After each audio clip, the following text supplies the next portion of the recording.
My trust is in you, ancient of days. My trust is in you. Frères et sœurs de l'émission, la manne du ciel, la manne de Dieu jaillit toujours abondamment du ciel et nous donne la vie de notre Seigneur Jésus-Christ. Et cette vie nous transforme et nous sommes complètement régénérés. La manne de Dieu, c'est elle qui nous donne la vie de notre Seigneur Jésus-Christ. Et notre Seigneur Jésus-Christ, il est l'alpha et l'oméga. Le premier-né de tout. Il est le premier et il est le même jusqu'au dernier jour. Cette émission est présentée par le serviteur Jules Komla Sossou de l'église missionnaire Philadelphie de Christ à Lomé, au Togo. Et nous sommes tellement heureux, tellement contents de partager avec toi ce matin encore l'alpha et l'oméga. Il est l'alpha et l'oméga. Et l'alpha et l'oméga, cela nous permet de savoir que Dieu nous aime tant qu'il est venu jusqu'à nous sur la terre pour nous sauver. C'est lui Dieu. Il n'y en a point d'autre. C'est lui. Et il nous a dit dans Ésaïe, et c'est très important, dans Ésaïe 41, verset 4, qui est un verset tellement important. Ésaïe 41, verset 4, nous lisons, qui a fait et exécuté ces choses? Les cieux, la terre, tout. Les herbes, les animaux, tout. Les chérubins et tout. Qui a fait et exécuté ces choses? C'est celui qui a appelé les générations dès le commencement. Moi, l'Éternel, le premier et le même jusqu'au dernier jour. Donc, il est l'Éternel, il est le premier, il est l'alpha, et le même jusqu'au dernier jour. Donc, il est l'oméga. Et donc, nous faisons l'étude pour savoir qui est l'Éternel, le premier et le même jusqu'au dernier jour. Alors, nous avons vu que au commencement était la parole. Au commencement, avant la fondation du monde, était la parole. Et la parole était avec Dieu.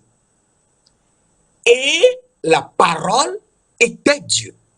Cela veut donc dire que la parole qui existait, qui était avant le commencement du monde,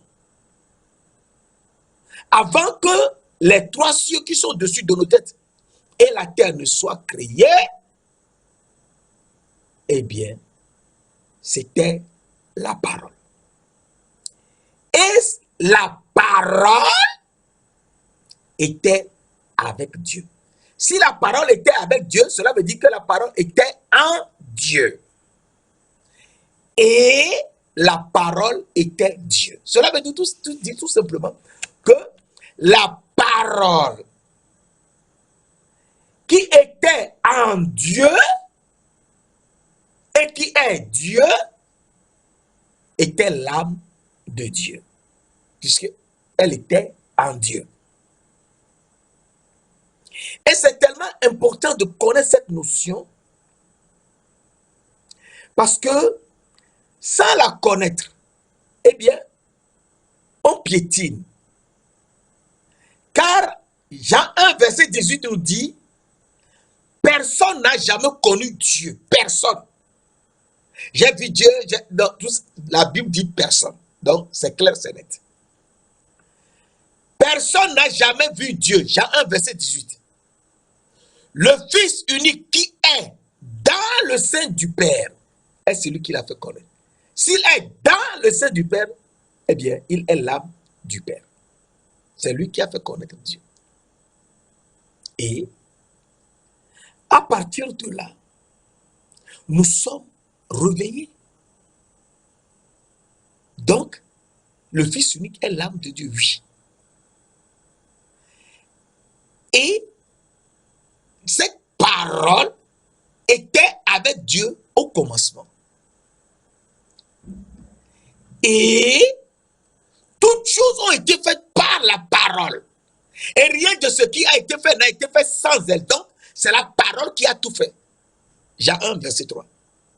Toutes choses ont été faites par la parole. Et sans elle, rien de ce qui a été fait n'a été fait.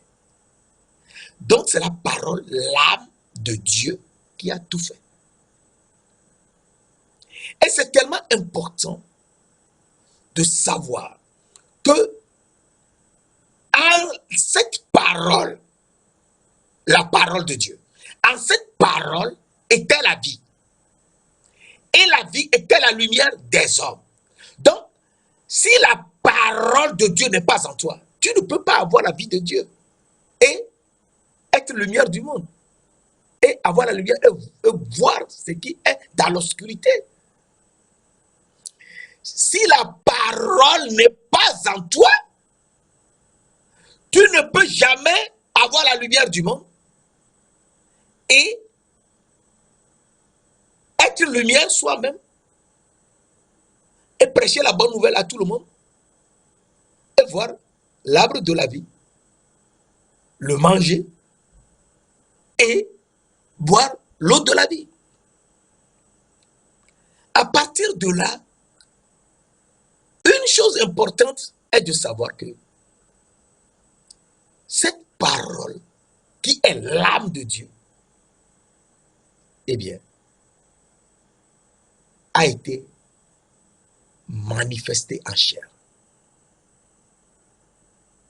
La parole qui est l'âme de Dieu a été manifestée en chair. Comment la parole est l'âme de Dieu? Oui, la parole est l'âme de Dieu. Je t'avais dit la dernière fois que mon âme et moi, nous sommes un. Mon âme et moi, nous sommes un. Si tu m'entends, c'est mon âme que tu entends. Et Jésus nous dit, dans Hébreux 10, verset 38, qui est un verset tellement important, je répète. Hébreux 10, verset 38 nous dit, et mon juste vivra par la foi. Mais s'il se retire, mon âme ne prend pas plaisir à lui. Donc, l'âme de Dieu ne prend pas plaisir dans le juste qui ne vit pas par la foi.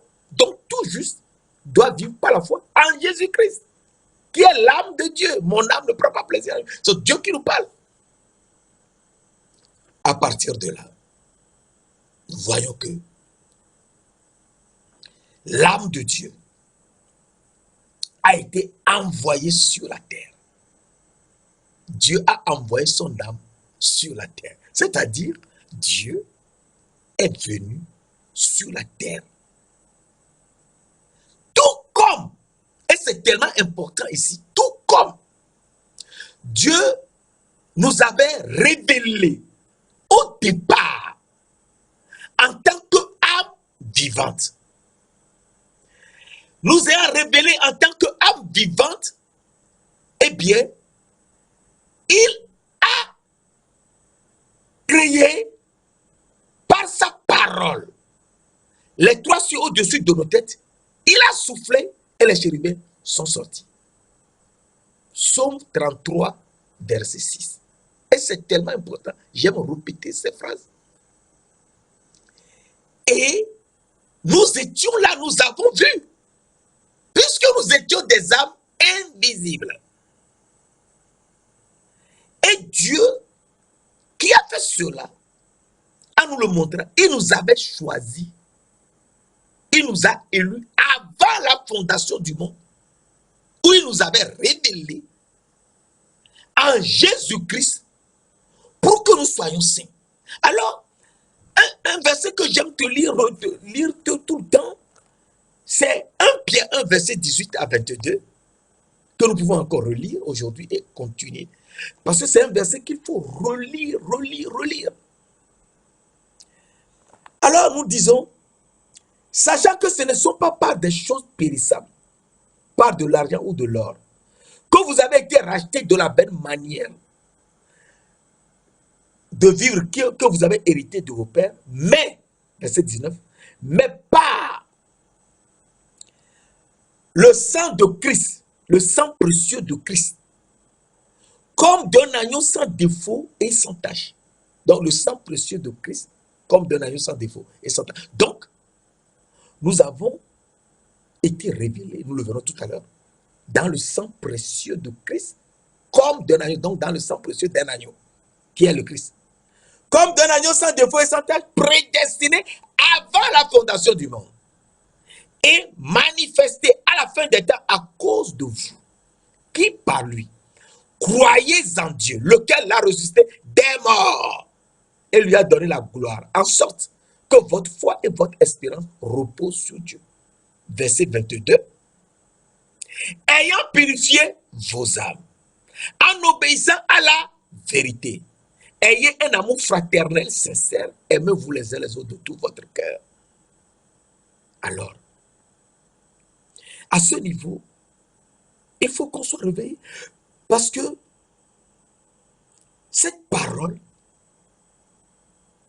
il faut qu'on la connaisse. Si on ne la connaît pas, on est perdu. Donc ce sont les âmes que Dieu a révélées lorsque lui-même est ressuscité et qui étaient comme mortes. Un mort, on ne le voit pas. Donc l'âme, on ne la voit pas. Donc elle était comme morte, oui, mais elle existe, elle est vivante. Donc Dieu a révélé nos âmes de son propre sang avant la fondation du monde. Et il nous dit dans Éphésiens 1, verset 4, et c'est tellement important. On peut lire Éphésiens 1, verset 3 à 4, comme ça c'est plus clair. Parce que tout est dans la Bible. Tout. Éphésiens 1, verset 3 à 4. Béni soit Dieu, le Père de notre Seigneur Jésus-Christ, qui nous a bénis. On n'a pas dit qui nous bénira. Qui nous a bénis de toute bénédiction spirituelle dans les lieux célestes en Jésus-Christ. Verset 4. En Jésus-Christ. En lui. Dieu nous a élus avant la fondation du monde pour que Dieu nous a élus avant en Jésus-Christ. Dieu nous a élus avant la fondation du monde. Donc, tout ceci se passe avant la fondation du monde. Donc, dans les cieux des cieux, avant que Dieu ne crée les trois cieux au-dessus de nos têtes et la terre, est soufflée et que les chérubins sortent. Alors, Dieu nous a élus avant la fondation du monde pour que, et c'est très important le pour qu'on soit saint et irrépréhensible, donc juste devant lui. Donc, Dieu qui nous a élus avant la fondation du monde, il veut qu'on soit saint et irrépréhensible, c'est-à-dire juste devant lui. Verset 5. Nous ayons prédestinés dans son amour, Éphésiens 1, verset 5, à être ses enfants d'adoption, selon le bon plaisir de sa volonté. Alors,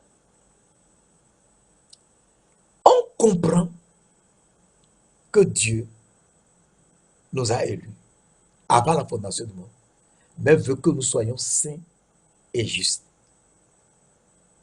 pour lui ressembler. Et c'est ça qui est important. Dieu a dit dans Genèse 1, verset 26, Dieu dit, faisons l'homme à notre image selon notre ressemblance. Virgule. Pour qu'il domine. Donc c'est ça le but. Donc Dieu nous a fait venir sur la terre pour que nous dominions sur les oiseaux du ciel, sur les poissons de la mer, sur le bétail, sur tout et surtout sur les reptiles qui rampent sur la terre.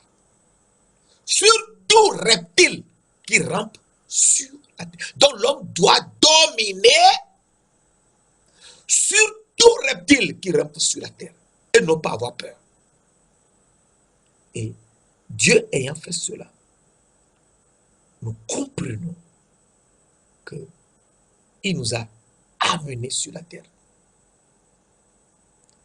qu'il a fondé, et les chérubins nous ont portés sur leur tête.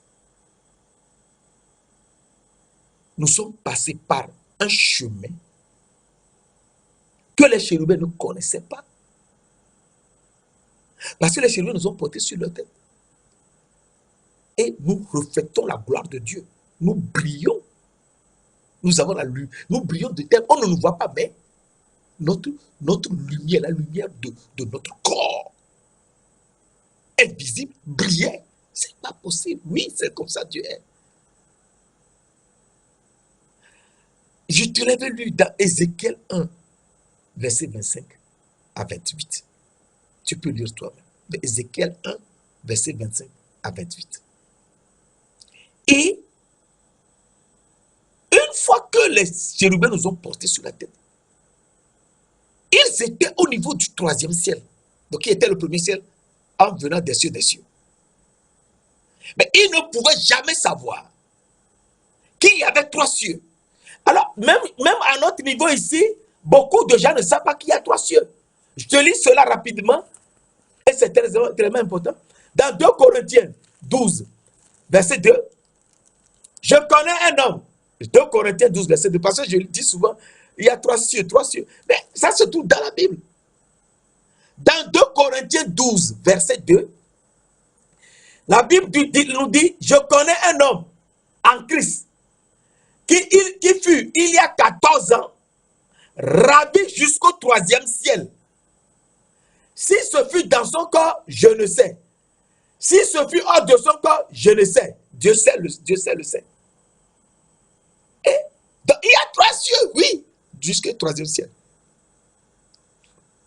Mais le 3e ciel n'était même pas encore les cieux des cieux où se trouve Dieu lui-même. C'est ça. Le 3e ciel, c'est le ciel où il y avait les chérubins qui étaient nombreux. Et Dieu, qui a fait cela, nous a fait porter sur la tête des chérubins pour quelque part. Et sur quelque part, les chérubins même ne le savaient pas, puisque ils étaient au niveau du premier ciel, donc au 3e ciel là-bas. Ils ne savaient pas qu'il y a d'autres cieux. Sous le ciel où il était, oui, il y avait d'autres cieux. Et donc, pour passer du premier ciel où ils étaient au 2e ciel, au 3e ciel, et venir sur la terre, il faut qu'ils passent par un chemin. Et la Bible nous dit, de manière importante, Jean 1, verset 51, Jésus dit, en vérité, vous verrez désormais le ciel ouvert. Et les anges de Dieu monter et descendre sur le Fils de l'homme. Donc, les anges de Dieu doivent monter et descendre sur le Fils de l'homme. Oui. À partir de là, nous comprenons que les anges de Dieu sont descendus par le Fils de l'homme. S'ils sont descendus par le Fils de l'homme, c'est donc par le Fils de l'homme également qu'ils doivent passer pour retourner dans les cieux. dans le troisième ciel.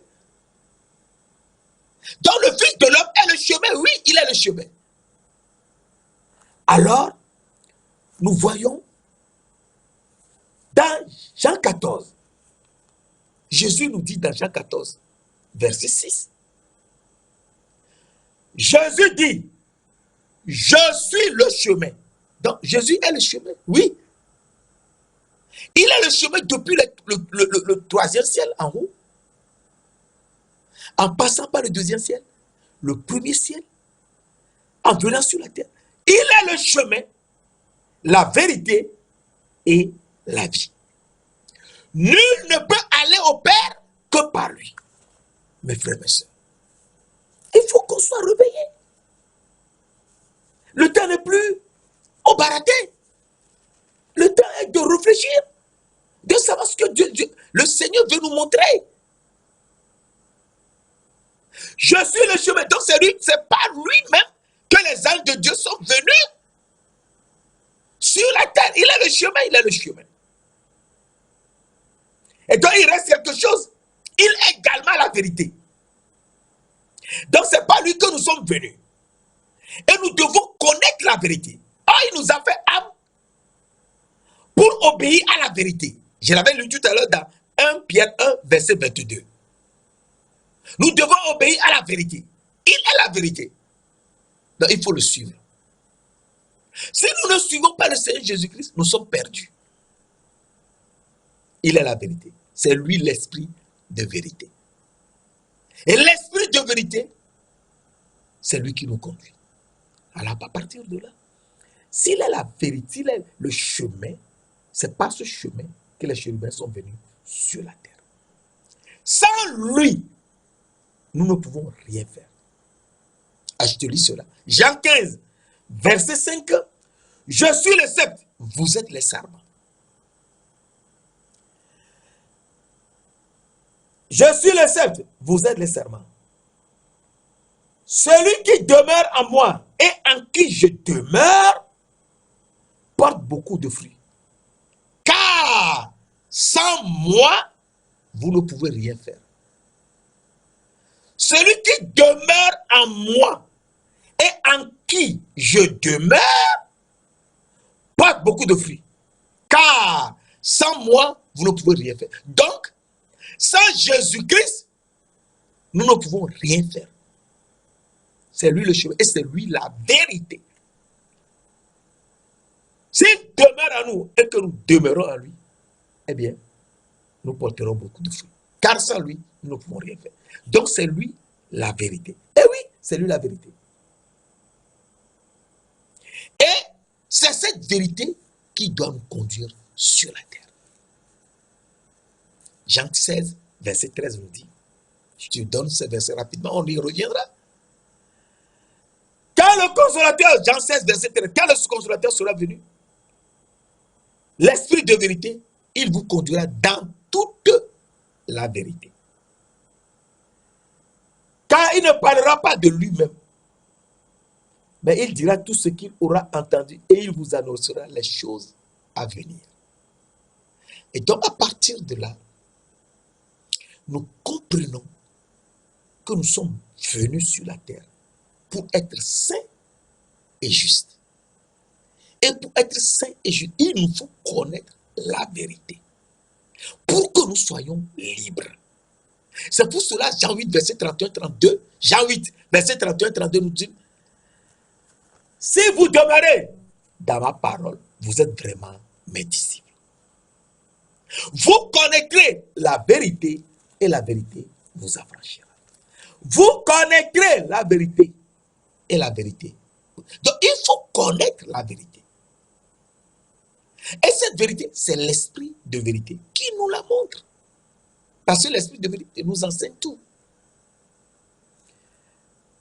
Et pour cela, il faut qu'on soit saint. Alors Jean 17, verset 17 nous dit, sanctifie-les par ta vérité, car ta parole est la vérité. Et on ne peut jamais être saint sans la vérité qui est la parole de Jésus-Christ. Nous sommes venus sur la terre pour être saints et justes.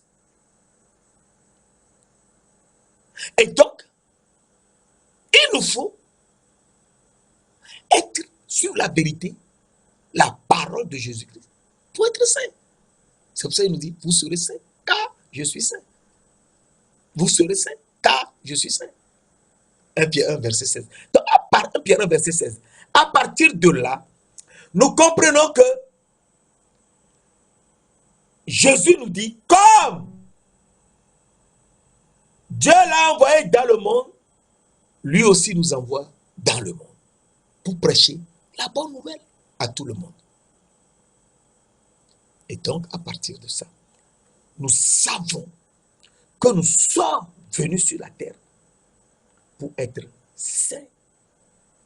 Donc, connaître la vérité et être sanctifié par ta parole, qui est la vérité. Et une fois qu'on a la parole, eh bien, on peut tout faire. Donc, je te disais la dernière fois que Jésus-Christ, qui est l'âme de Dieu, venu sur la terre, et Jésus, l'âme de Dieu, est Dieu lui-même. Et il est Dieu lui-même.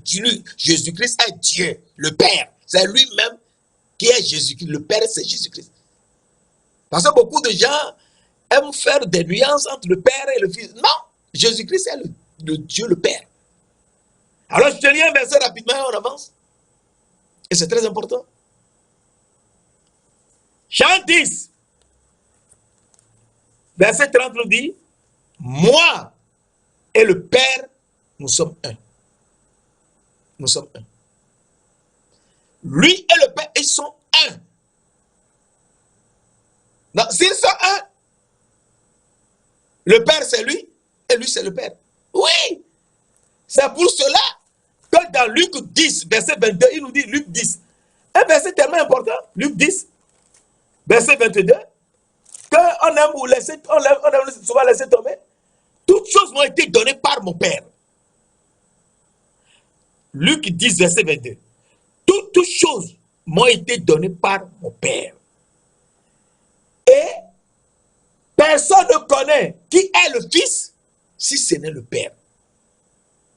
Personne non plus ne connaît qui est le Père si ce n'est le Fils et celui à qui le Fils veut le révéler. À qui le Fils veut-il révéler le Père? Mes frères, mes soeurs. Donc, il n'y a que Jésus-Christ qui peut révéler le Père. S'il ne te le révèle pas, tu ne peux jamais connaître le Père. Ni l'Esprit. Puisqu'il est lui-même le Père, il est lui-même le Fils, il est lui-même l'Esprit. Lui-même, hein? Alors à partir de là, nous sommes venus sur la terre. Et nous avons tout fait. Et nous avons échoué. En mangeant ce qui nous a interdit. L'arbre de la connaissance du bien et du mal. Et donc, il nous dit, il est l'Éternel, c'est lui le premier et le même jusqu'aux derniers âges. Il faut qu'on le suive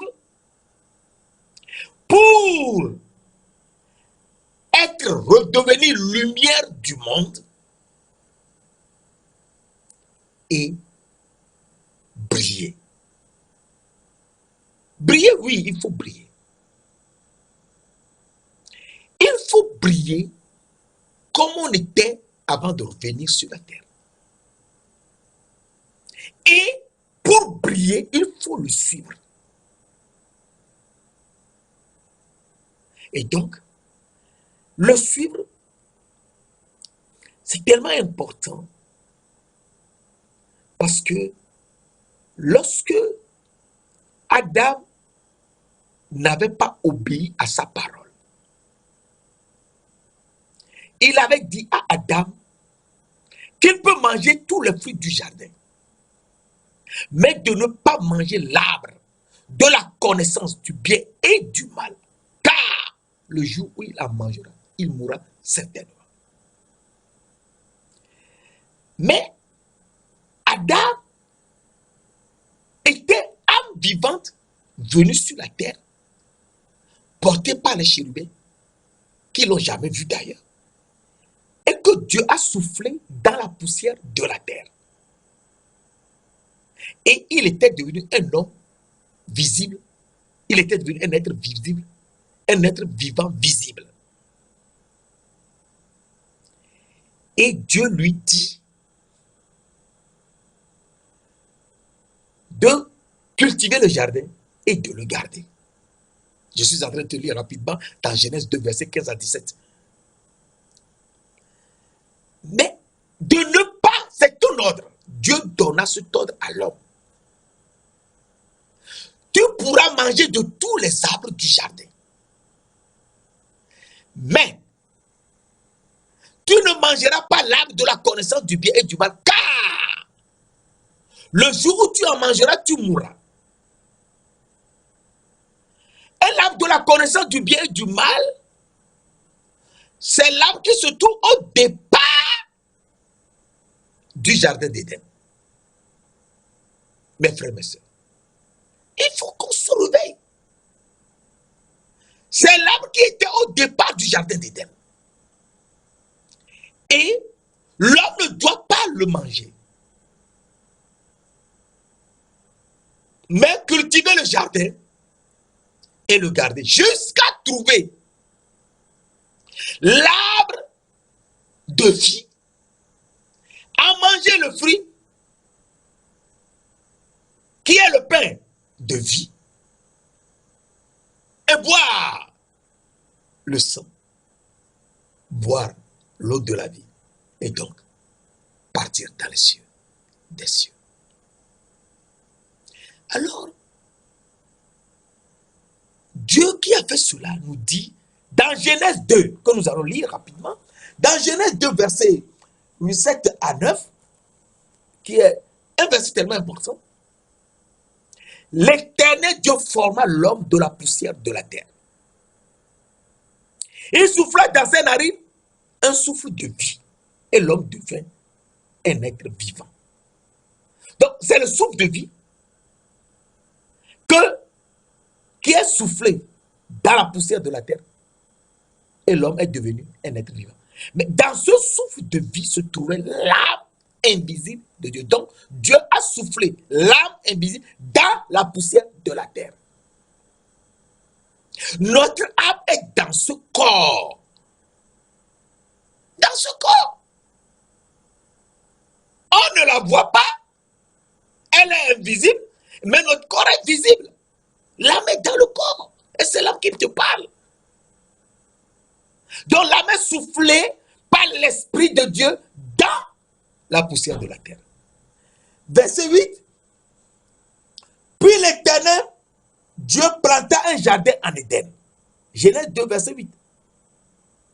Du côté de l'Orient, et il mit l'homme qu'il avait formé. Donc, Dieu l'a mis dans le jardin d'Éden. Et il faut suivre. Verset 9. L'Éternel Dieu fit pousser du sol des arbres de toute espèce, bon à voir, agréable à voir et bon à manger. Agréable à voir et bon à manger. Virgule. Et l'arbre de la vie au milieu du jardin et, virgule, et l'arbre de la connaissance du bien et du mal. Cela veut dire que l'arbre de la connaissance du bien et du mal est agréable à voir et bon à manger. Pourquoi? Pourquoi? Très simplement. Très simplement, parce que dans Genèse 3, le serpent On l'appelle serpent mais il n'était pas serpent au départ. Je te l'avais dit la dernière fois. Il était un chérubin. Il n'était pas serpent. Dans Genèse 3, verset 1 à 6, nous lisons, le serpent était le plus rusé de tous les animaux des champs que l'Éternel, Dieu, avait fait. Il dit à la femme, Dieu a-t-il réellement dit, vous ne mangerez pas de tous les arbres du jardin? La femme répondit au serpent, nous mangerons du fruit des arbres du jardin. Mais quant au fruit de l'arbre qui est au milieu du jardin, quant au fruit de l'arbre qui est au milieu du jardin, Dieu a dit, vous n'en mangerez point et vous ne toucherez point, de peur que vous ne mouriez. Alors qu'ici, ce n'est pas ce que Dieu avait dit. Ce n'est pas du tout ce que Dieu avait dit.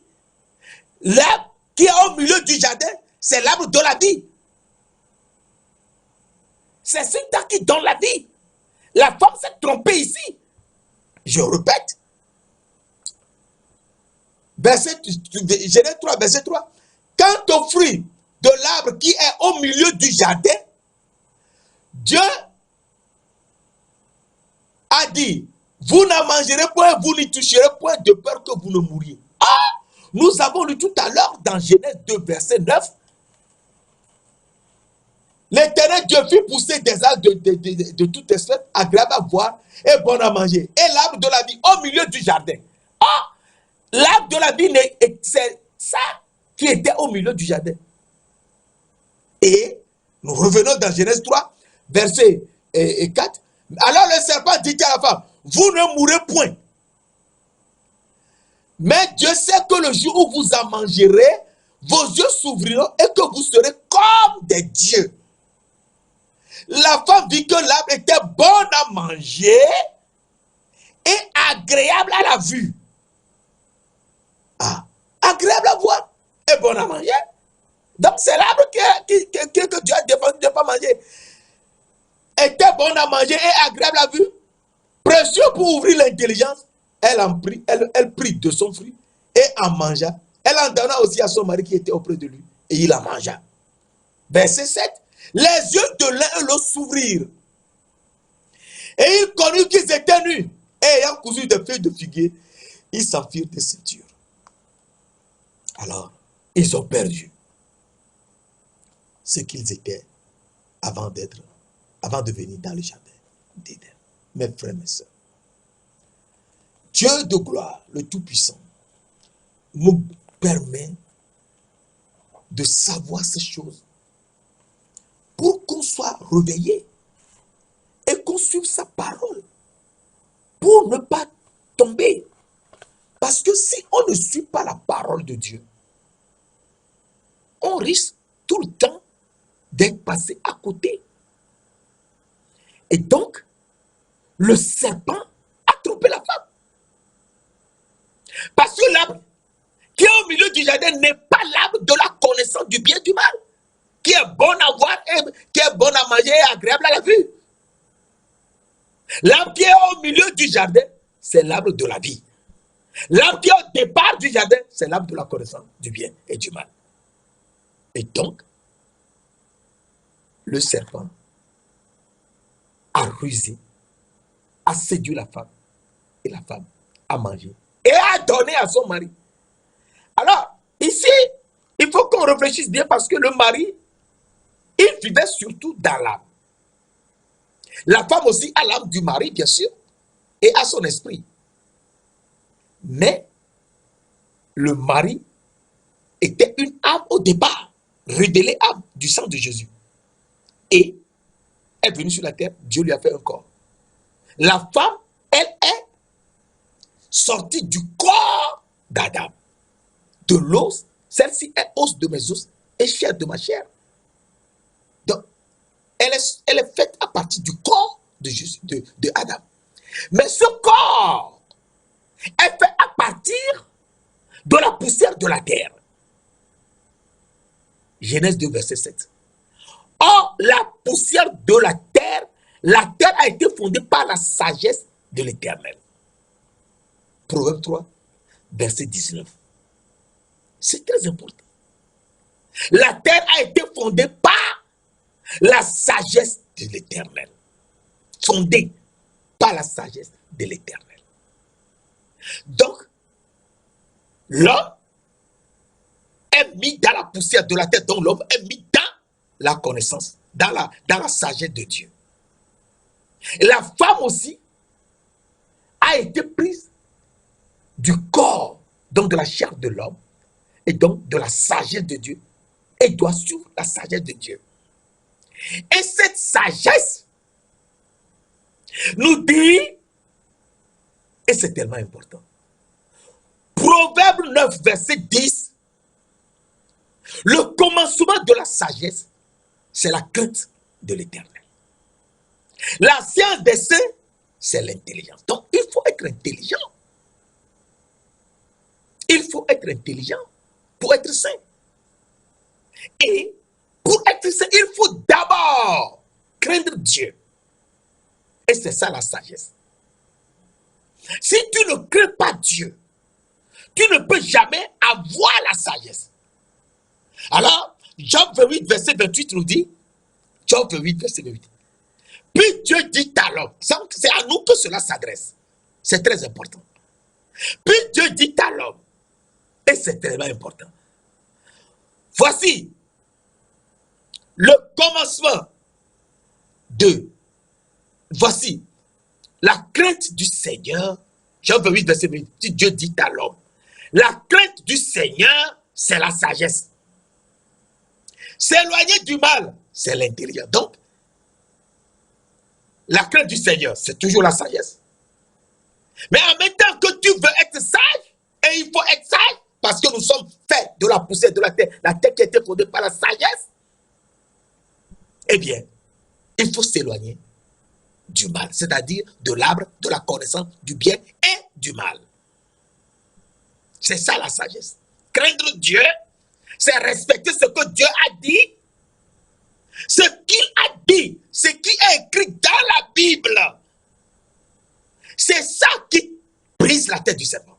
C'est pourquoi le Seigneur Jésus-Christ, en venant dans le monde, nous a dit, dans Matthieu 4 et dans Luc 4, dans Matthieu 4, verset 1 à 11 et dans Luc 4, verset 1 à 13, il est écrit, c'est ce qui est écrit dans la Bible, c'est avec ça qu'on brise la tête du serpent. Non pas ce que nous racontons. Ce qui est écrit, c'est pour cela il faut toujours donner les versets bibliques afin que chacun soit réveillé.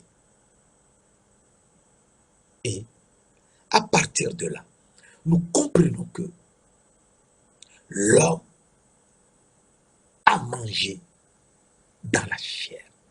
Parce que son âme même ne mange que la parole de Dieu.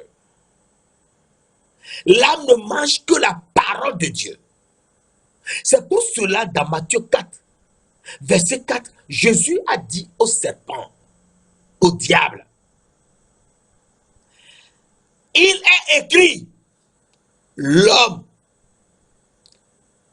ne mangera pas. Je te montre ça rapidement, Matthieu 4, verset 4, qui est un verset tellement important, mes frères et sœurs.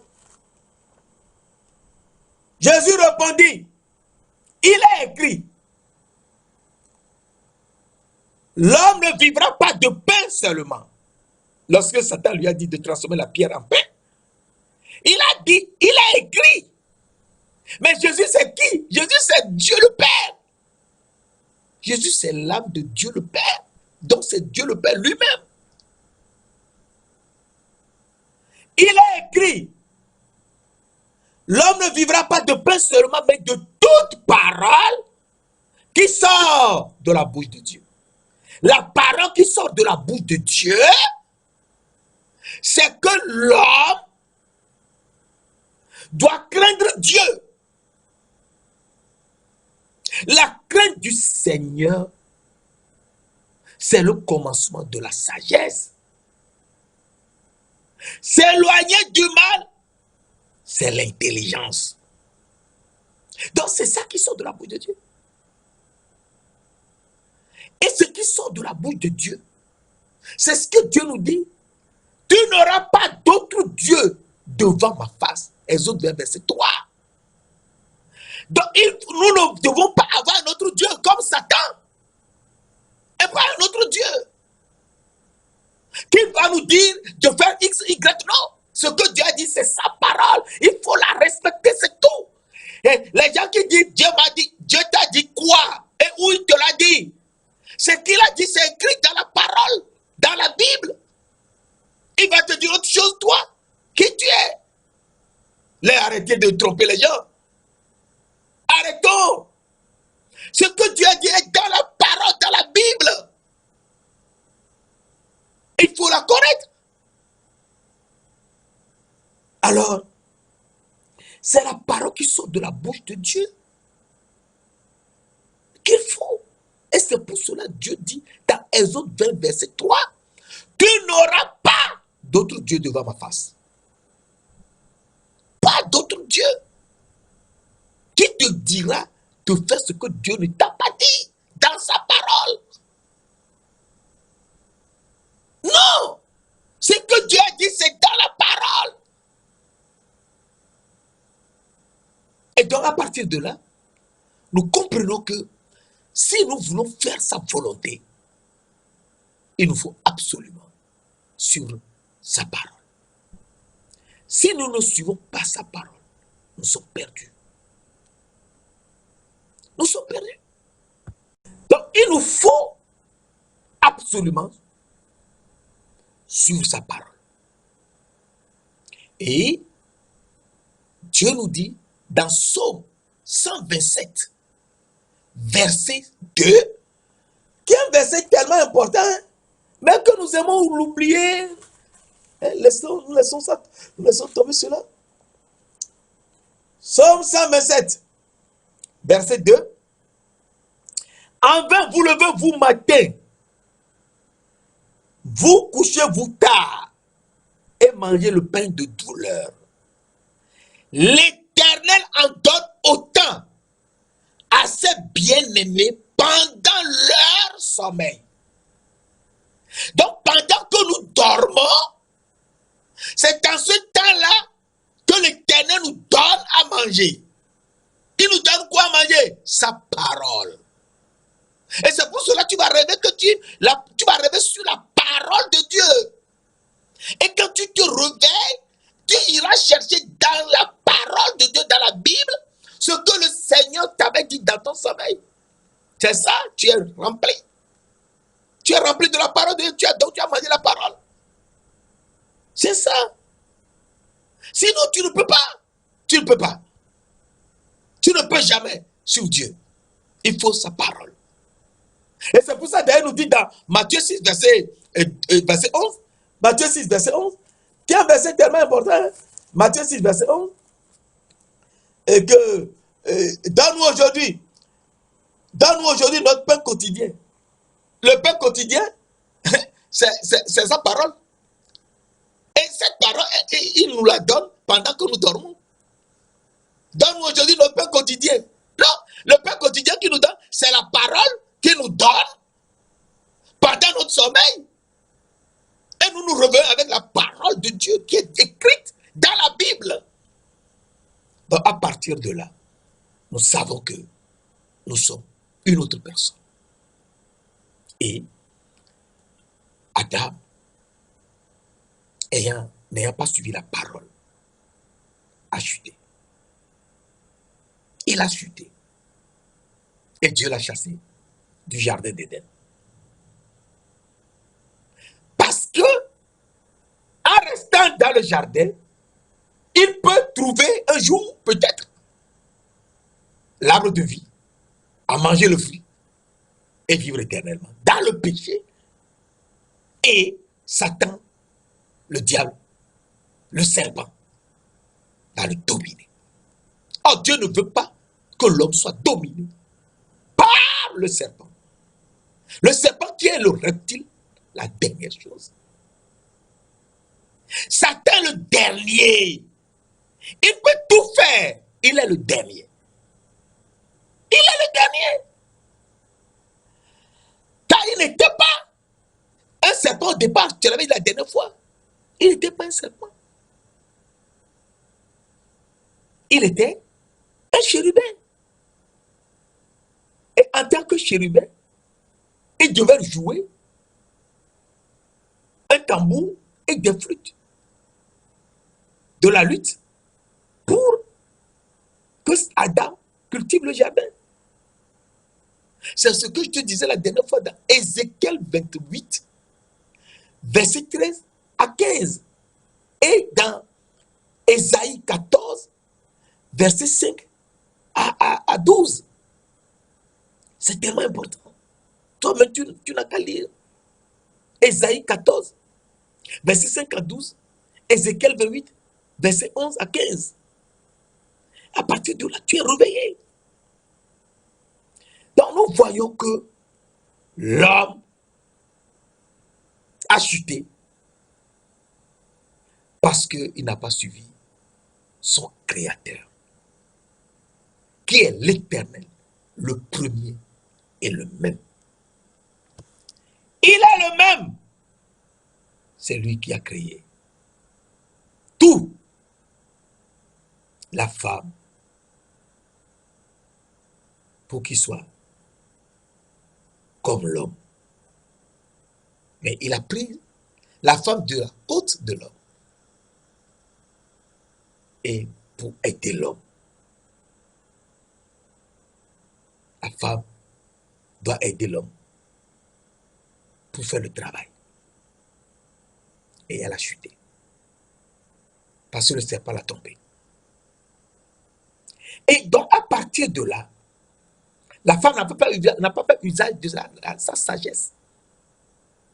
Et l'homme aussi n'a pas fait usage de sa sagesse. Parce qu'il a pris le fruit de l'arbre de la connaissance du bien et du mal que Dieu lui a interdit. Et il a mangé. Il a pris ça comment? Mes frères, mes sœurs, il a pris le fruit de l'arbre de la connaissance du bien et du mal par le corps. Donc il a laissé l'arbre à qui Dieu parlait. Il a laissé l'âme et il est entré dans le corps. Et dans ce corps, il a pris. Il a pris de la femme le fruit de l'arbre de la connaissance du bien et du mal. Et il a mangé ça dans ce corps. Alors, leurs yeux se sont ouverts. Il s'est vu nu. La femme aussi nue. Et ils se sont mis, ils ont pris des feuilles de figuier, puis ils ont mangé la figue, puis ils ont pris des feuilles de figuier, et ils se sont couverts. À partir de là, nous comprenons que l'homme n'est plus dans l'âme. Les yeux de l'âme sont fermés. Il parle bien sûr de son âme ici, mais ses yeux se sont fermés. Et le serpent, qui était un chérubin, Dieu l'a maudit. Alors nous lisons cela et nous allons à la fin. C'est tellement important. Dieu l'a maudit. Genèse 3, verset 14-15. L'Éternel dit au serpent, puisque tu as fait cela, tu seras maudit entre tout le bétail et entre tous les animaux des champs. Tu marcheras sur ton ventre et tu mangeras de la poussière tous les jours de ta vie. Et à l'homme, il dit, le sol sera maudit à cause de toi. Verset 19, c'était la sueur de ton front, de ton visage, que tu mangeras du pain, jusqu'à ce que tu retournes dans la terre, d'où tu as été pris, car tu es poussière, et tu retourneras à la poussière. Tu es poussière que Dieu dit ici, c'est le corps qui est poussière. qui a été pris, qui a été mis, pardon, dans la poussière de la terre. Le corps est fait à partir de la poussière de la terre. Donc, le serpent a dominé le chérubin qui devait nous jouer et que Dieu a appelé le serpent. Eh bien, l'a dominé. Et le serpent l'ayant dominé, c'est tellement important de savoir que